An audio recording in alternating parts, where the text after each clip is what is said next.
अब मैं आपके असल जो आपने जिस मौके पे कहा था कि ताकत मसाइल का हल नहीं है, अब मैं उस तरफ आता हूँ। पाकिस्तान अफगानिस्तान, ठीक है, ठीक है ना।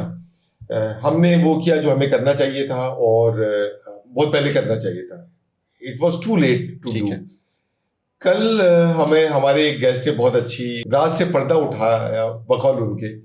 उन्होंने कहा ये जो अफगानी लीडरशिप है वो खुद भी चाहते हैं कि ये पाकिस्तान करे। और मेरे लिए सरप्राइज था और मैं मुत्तफिक नहीं था उनसे इस वाली बात पे, क्योंकि बाकी जो सारी चीजें हो रही हैं वो जाहिरी हो रही हैं या बातनी हो रही है। आई डोंट नो आपका इस पे क्या टेक है, आपके ख्याल में क्या ऐसा है कि वो चाह रहे हैं कि हमारी भी इनसे जान छूटे, हम भी मैसूर हैं इन लोगों के टीटीपी के। देखिए उनका प्रॉब्लम ये है कि जब मैं मुझे जाने का इत्तेफाक हुआ अफगानिस्तान 2-3 साल पहले, वहाँ पे ये सेंटिमेंट है कि अगर टीटीपी को अफगान तालिबान ने ज़रा सख्ती से डील किया तो वो हो सकता है स्लिप करके दाइश की तरफ चले जाएं और उनके लिए अपोजिशन बन जाए। तो ये ख्याल तो वहाँ पे है जी है, लेकिन एज ए स्टेट उनको रिस्पॉन्सिबल बिहेव करना चाहिए। अगर हम पाकिस्तान की पॉलिसीज़ पे क्वेश्चन करते हैं तो हमें अफगानिस्तान की पॉलिसीज़ पे भी क्वेश्चन करना चाहिए कि भाई बंदे के पुत्र बनो। दो स्टेट ऐसे तो नहीं चल सकती ना कि यार आप रात को भी लड़ रहे हैं सुबह भी लड़ रहे हैं, 3 दिन का रेस्ट ले लिया फिर लड़ रहे हैं। दो स्टेट्स तो नहीं चल सकती ना। तो ये स्टेट्समैन जो है वो इस तरह नहीं करते। तो उनको इस चीज़ पे सोचना चाहिए कि इसका लॉन्ग टर्म सोल्यूशन क्या निकलेगा। और पाकिस्तान में भी हमें इस चीज़ के बारे में एक पॉलिसी बनानी चाहिए जिसमें यूनिफिकेशन हो। पहले हमें बताया गया जी पाकिस्तानी तालिबान तो बहुत बुरे हैं, अफगान तालिबान जो है ना वो तो बेस्टीज हैं, बहुत जो काम चल रहा है, ठीक है। लेकिन अब हमें बताया गया कि नहीं वो भी बुरे हैं। तो हमें पहले बैठ के सोचना चाहिए कि यार हमारा थिंकिंग पैटर्न क्या है, प्रोसेस क्या है। या तो हम कहें कि भाई हमारी कंडीशनल दोस्ती और दुश्मनी है, जो कि होनी चाहिए। रियासतों के मुफाद होते हैं, इंटरेस्ट होते हैं, उनकी दोस्तियां नहीं होती, तो आप उस पर चले जाएं बिस्मिल्लाह। लेकिन एक क्लैरिटी ऑफ थॉट पाकिस्तान में भी होनी चाहिए कि हमने इनका करना क्या है। 3 साल पहले तो हम इनको रीसेटल कर रहे थे, इनको इधर ले आओ, सवात में ले आओ, वजीरिस्तान में ले आओ। अब हम कह रहे हैं कि नहीं जी इनको मारना है। उससे पहले भी हम कह रहे थे मारना है। तो प्रॉब्लम ये कि जब आप अपनी पॉलिसी के अंदर एक लॉन्ग टर्म चीज नहीं लेके आते, उसकी जो पॉलिसी है वो टूटती रहती है, ब्रेक्स आती रहती हैं आपकी पॉलिसी के अंदर, तो ये प्रॉब्लम होती है। इंडिया इन्फ्लुएंस नहीं कर रहा उनको? 100% करेगा, क्यों ना करे इंडिया इन्फ्लुएंस। इंडिया को तो हमने निकाला वहां से। हमारा नैरेटिव ये था ना कि अशरफ गनी, हामिद करजई, अब्दुल्ला ये तो इंडिया के एजेंट है। तो हमने इनको निकाल दिया, हम अपने बंदे लेके आ गए। तो अगर इंडिया को मौका मिलेगा तो वो क्यों नहीं करेगा। अच्छा, अमेरिका चाहता है कि पाकिस्तान से इंडिया पाकिस्तान से लड़े, वो खुद डायरेक्ट नहीं लड़े, और इंडिया चाहता है कि अफगानिस्तान पाकिस्तान से लड़े, वो खुद नहीं आ रहा सामने। ये क्या सूरत हाल बनती हुई नजर आ रही है? इसी को तो पॉलिटिक्स कहते हैं कि आपने अपने आप को सेव करना है, आपने कहना है लड़ो। प्रॉक्सीज का कॉन्सेप्ट तो यही है ना कि आप अपने घर बैठे हुए हैं, बाहर लोग लड़ रहे हैं। तो एज ए स्टेट जब आप रिस्पॉन्सिबिलिटी रिएक्ट करते हैं रिस्पॉन्सिबल, तो उसमें फिर आप यही चीज निकालते हैं ना कि यार हमने अपनी जो सरहदें हैं उनको कैसे महफूज रखना है। बाहर वाले बाहर की जाने, हम आपकी जंग इधर नहीं लेके आ रहे। तो इसलिए हमारी जो पॉलिसी है वो यही होनी चाहिए कि भाई अफगानिस्तान के साथ आप इसी तरह स्टिक एंड कैरेट वाला जो फॉर्मूला है वो आप अप्लाई करें कि भाई ये हमारे लिए एक्सेप्टेबल नहीं है कि भाई जब आपका दिल करता है आप मारना शुरू कर देते हैं, जब गोलाबारी शुरू हो जाती है, ये चलेगा नहीं। तो जो बॉर्डर है उसको पीसफुल होना चाहिए, और अगर आप पीसफुल नहीं बनाएंगे तो हम बना के देंगे आपको। हम अपनी साइड पे आ जाते हैं थोड़ा। तो जैसे केपीके है और वहाँ जो बॉर्डर एरिया है, वाना है वगैरह है, वहाँ फौज के साथ जो मुकामी है उनकी कशीदगी है, वो ढकी छुपी नहीं है।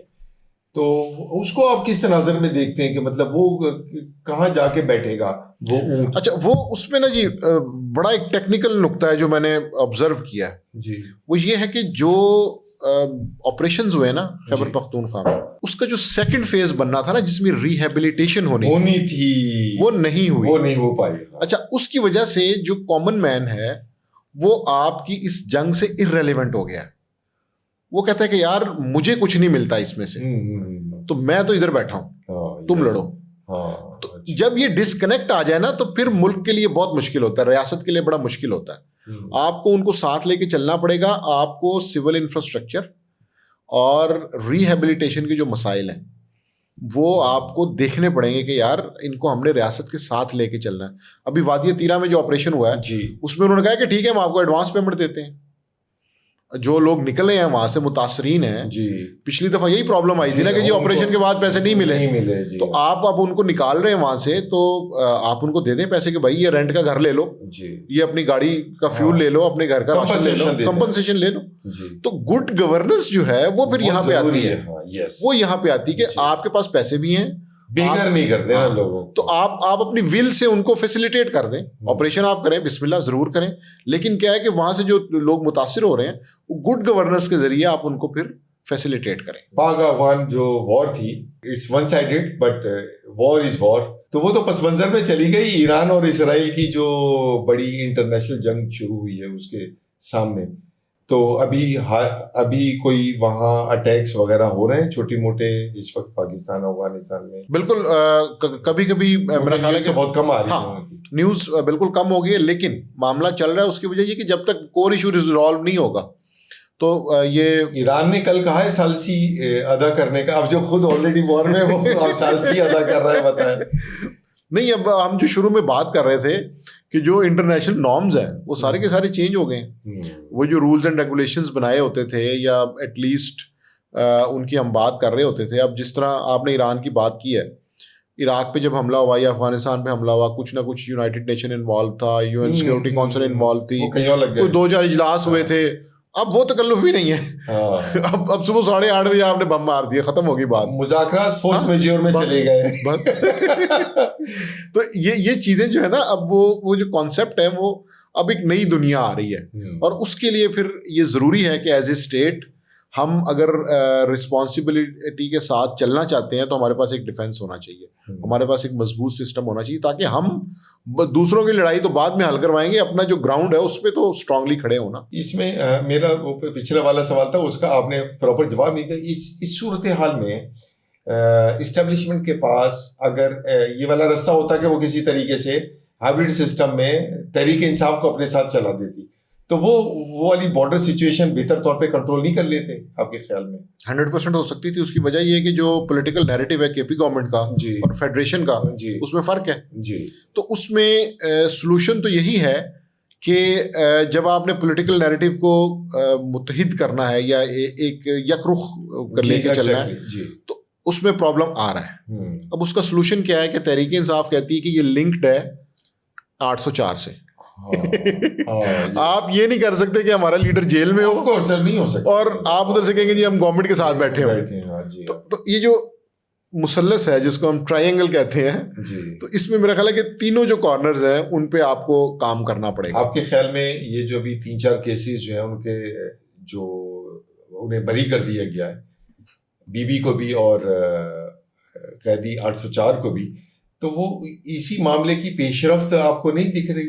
देखिए वो बिल्कुल होना चाहिए, इसको कॉन्फिडेंस बिल्डिंग मेजर्स जो है सीबीएम जो है बिल्कुल करें सारे, और दोनों साइडें इस चीज का ख्याल रखें कि स्पॉइलर ना आए।